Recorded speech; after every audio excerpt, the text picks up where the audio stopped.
म्हणतो, कोण म्हणतं बाप तात आहे, कोण म्हणतं बाप आगीन आहे. कधी केला का विचार त्या बापाचा? नाही केला. नाही कळला तुम्हाला बाप. तो आयुष्यात कोणाच्या लग्नाला गेला नाही, त्याला आयुष्यात कधी गोड धोड बाहेर काढलं नाही. अरे जर बाजाराला गेला असेल ना तरी तो पिशवीत टाकून मुलांसाठी काहीतरी घेऊन येणारा बाप आहे. माझा मुलगा कुठेतरी नोकरीला लागावा म्हणून एखाद्या अधिकाराच्या पायावर आपलं डोकं ठेवणारा बाप आहे.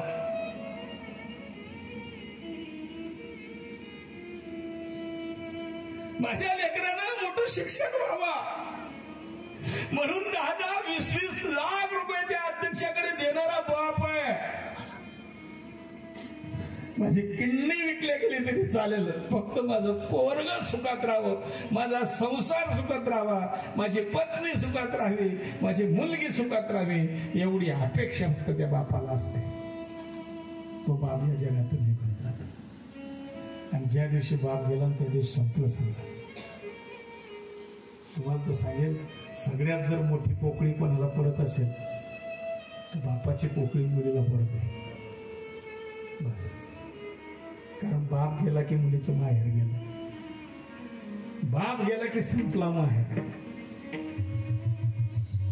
नाही तर जोपर्यंत माहेर मध्ये बाप आहे ना तोपर्यंत ती ठणकून सांगते, अरे माझा बाप बाहेर मध्ये आहे, मी जाणार आहे बाहेरला.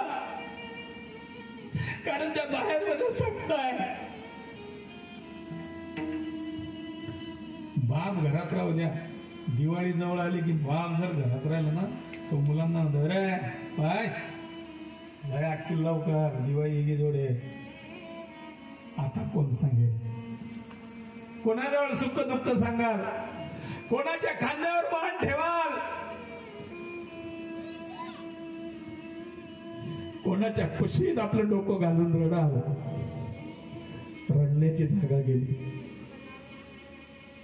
सुख दुःख सांगण्याची जागा गेली.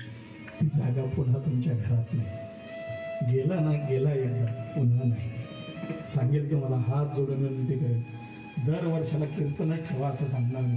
मी बघितलं, मी जेवायला गेलो होतो, दिलंय देवानं तुम्हाला भरपूर आहे, काही चिंता करायची काम नाही, काही कमी पडणार नाही.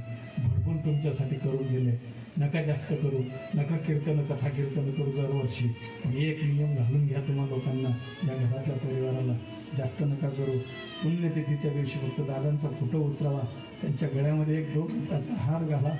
सगळ्या घरातल्या लोकांनी त्यांच्या फोटो पुढे नतमस्तक व्हा, तरी समाधान झाली त्यांची पुण्यतिथी, झाली त्यांची पुण्यतिथी. एवढ्या पुण्यतिथ्या साजऱ्या करा.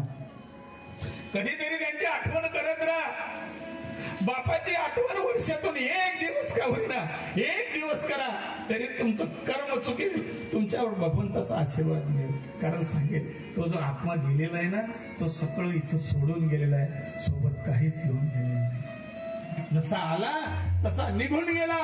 काय केलं नाही केलं, काय होतं नाही होतं, ते सगळं तुमच्यासाठी सोडलं आणि लांब लांब लांब दूर निघून गेला, कधी न येण्यासाठी. तो बाप आहे, तो बाप. आता पुन्हा बाप नाही, आता पुन्हा. त्याच्याकरता एक करा, जीवन जगत असताना जीवनामध्ये असं काहीतरी चांगलं कर्म करा. कर्म करत असताना धर्म करा का अधर्म करा, पाप करा का पुण्य करा.